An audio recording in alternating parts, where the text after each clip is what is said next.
আসসালামু আলাইকুম। সবাই কেমন আছেন? আশা করছি ভালো আছেন। আজকে আপনাদেরকে দেখাবো স্থানীয় যে হাটের খাবার সম্পর্কে। তো আমরা চিন্তা করলাম যে কিছু ভাজা পোড়া খেতে হবে। আমি,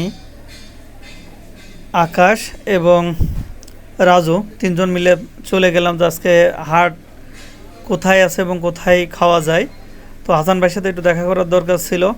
তিনজন মিলে একই বাইকে চলে গেলাম এই জিন্দারের মোড় বাজারে। পান বাজার নামে আপনারা চেনেন, এটি হরিণাকুণ্ড উপজেলার চাঁদপুর ইউনিয়নের একটি বাজার, জিন্দারের মোড় বাজার। তো দেখতেই পাচ্ছেন ডাউলের বড়া।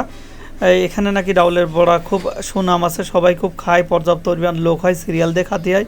তো আমরা চলে আসলাম যে একটু খেয়ে দেখি কীরকম লাগে। তো আমার কাছে কিন্তু ডাউলের বড়াটা মোটামুটি ভালোই লাগছে, মসমস করছে। এখন আকাশ এবং রাজু বলছে ভাই খুব একটা ভালো লাগছে না, হাসান ভাইয়ের একই কথা যে খুব একটা জুত লাগছে না নাকি। তো ঠিক আছে, তাহলে একটু মিষ্টি খেতে হবে। তো মিষ্টির দোকানে চলে আসলাম।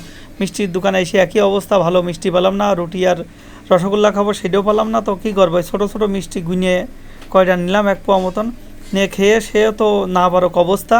পরে রাজু এবং আকাশে শেষ করে দিল। দেখতেই পাচ্ছেন একদমই সেরা বেড়া অবস্থা, একদম শেষ। হাটে তো রাত হয়ে গেছে, তাই কোনো কিছু নেই। পান বাজার, প্রচুর পরিমাণ লোক হয় এখানে। মিষ্টিকেও জুত করতে পারলাম না। পরে চলে আসলাম যে বাদাম খেতে হবে। তো বাদাম খাওয়ার জন্যই চলে আসলাম। দেখেন বাদাম গরম গরম ভাইজেছে, সেটা ভাইজে তোলার পরে আমরা সেই বাদাম খাচ্ছি। আর এখন ছোলা ভাজছে। তো আপনারা যারা স্থানীয় পর্যায়ে নিজ গ্রামের হাটে যান, আপনারা এই সুমধুর দৃশ্য অবশ্যই অবলোকন করছেন। আপনাদের সাথে এমন কিছু ঘটে গিয়েছে, মধুর স্মৃতি। এখন আর মানুষ হাটে বাজারে যায় না, এরকম কোনো স্মৃতিও পায় না। যাই হোক, ভালো থাকবেন সকলে।